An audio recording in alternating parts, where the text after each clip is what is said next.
Okay, so I was just laying on the ground between recordings, and I've determined that I look a lot like a lesbian, so that's great for me. Alright, this is chapter 28 of The Night Singer. 28.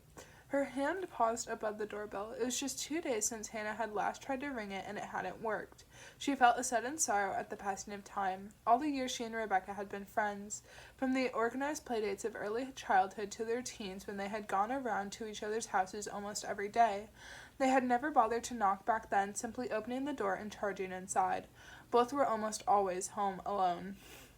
Lars and Christopher would be out drinking, doing God knows what, and Rebecca didn't have any siblings. Her mother often worked nights and occasionally took evening classes in order to find a job she actually enjoyed. The list of professions she had tried was long: cleaner, shop assistant, saleswoman, personal assistant. She had also worked at the chocolate factory until it shut down in '98.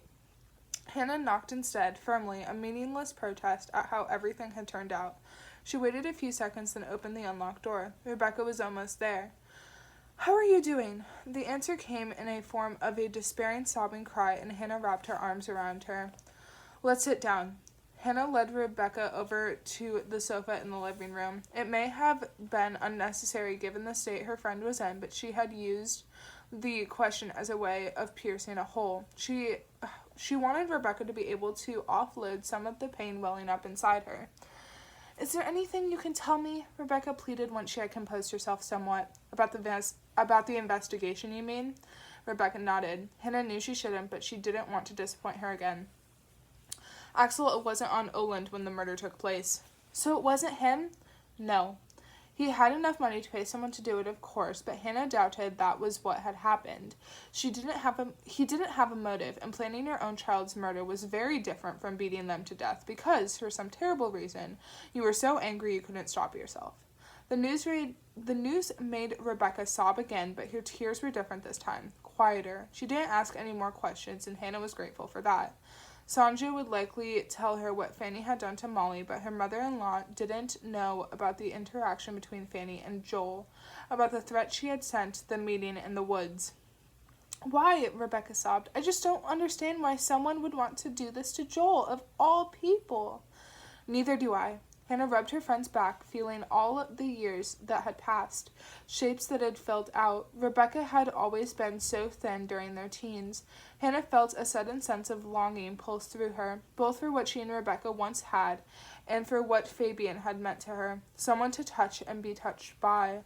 Why hadn't she let him in? If life was going to be different here, she was going to have to start finding the courage to refuse to herself to be paralyzed by setbacks. Fabian hadn't known anything about her father.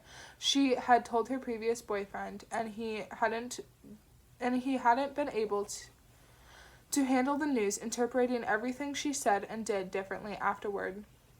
"Do you know who Brienne of Tarth is?" Hannah asked. "Yes. Why are you asking me about that?" "Someone said I looked like her." Rebecca snorted, somewhere between a laugh and a sob. "There's something in it," she said. "Hold on, let me show you." Rebecca brought up a picture on Google. There were certain likenesses in their height, hair color, and style, but Hannah wasn't as broad-shouldered as the actress, and her face was longer. Both did seem to have the same crease between their eyes, however. Rebecca put down her phone, and Hannah felt a pang of anxiety at the look she caught in her eyes. "Are you getting any help?" she asked. Rebecca immediately tensed. "What do you mean? Are you talking to anyone?" "Like who?" "Petrie, your mom, a psychologist, a yoga teacher." Rebecca laughed at her awkward attempt at a joke. "Petrie has mostly been staying away. Mom would love to talk, but I just can't do it. It feels like everything she's done for me these past few years never happened. I just can't cope with her right now." Hannah wanted to say something that would make a difference, but there was nothing to say. Nothing she could think of, anyway. "Shall we go?" she asked instead. Rebecca headed up to her bedroom to get changed and wash her face. Hannah's work phone buzzed with a group message from Ove, and she had to read it twice to process what he had written. A bloody knife had been found in a ditch just a few hundred meters from the rest area in Mockelmosen. A runner had seen it flash as they ran past and had presence enough of mind to immediately call the police without touching it first. Hannah closed her eyes. This was great news, which was just what she needed right now. Rebecca came down the stairs, and Hannah hurried to put her phone away. "What is it?" Rebecca asked. "Nothing." "Stop, I can see it's something." Hannah replied by ushering her into the kitchen and forcing her to eat a banana. She doubted her friend had eaten all day. "I don't have a car," said Hannah, "so I hope yours is working." "I hope you're a better driver than you used to be." One of the few advantages of having an alcoholic for a father was that she had been able to lay claim to the car, at least whenever Christopher didn't get in there first, but the demolished mailbox wasn't the only incident. Just a few months after passing her test, Hannah had driven into a snow-filled ditch. Unless the snowplow had been out, it wasn't always easy to see the edge of the road in winter. She hadn't been able to afford a tow truck, so one of the neighbors had helped her pull the car out with their tractor. She had given them one of her father's bottles of vodka as thanks. The two women drove over to Mockelmosen. As before, there were a few people there, but since the area was no longer cordoned off, it was easier to find a place to park. Hannah left the car right outside the rest area.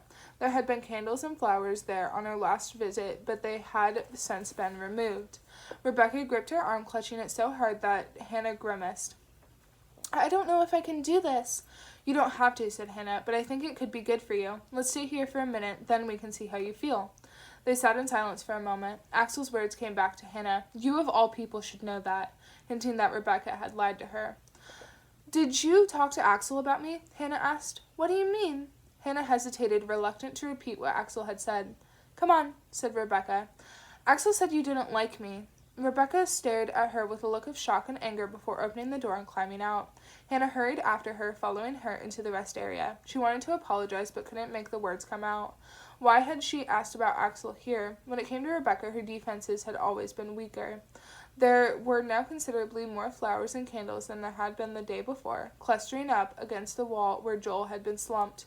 Hannah wondered how they could have known his location with such accuracy. The small crowd of people kept a respectful distance.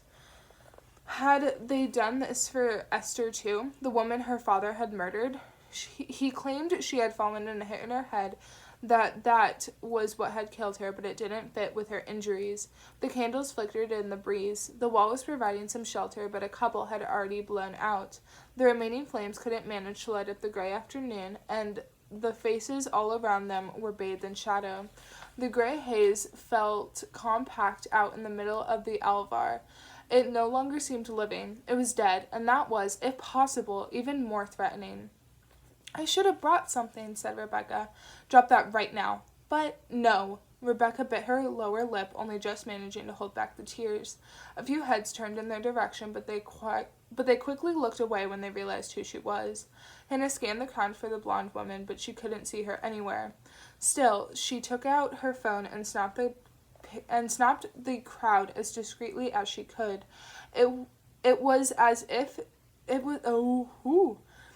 as she was taking a picture of the flowers and the candles that she noticed them, the bloody crane's bill flowers. They hadn't been left as a bouquet, but were growing in the crack between the ground and the wall. Rebecca noticed her taking pictures, but didn't ask why. Without a word, Hannah put her phone away. Right then, an elderly woman came forward. "It's such awful news," she said. "I'm so sorry for your loss." On hearing her voice, Hannah recognized her. The woman had been their art teacher in high school. One of the better ones, though Hannah couldn't recall her last name. She gave Rebecca a hug. "It's wonderful to see you back here," she said, squeezing Hannah's elbow. She sounded like she genuinely meant it. The art teacher walked back to her car, and Hannah turned to Rebecca to see whether she'd had enough. A few meters away, she noticed a woman who was staring straight at her. The look in her eyes was full of such hate that Hannah found herself taking a step back. It was Maria, Esther's daughter.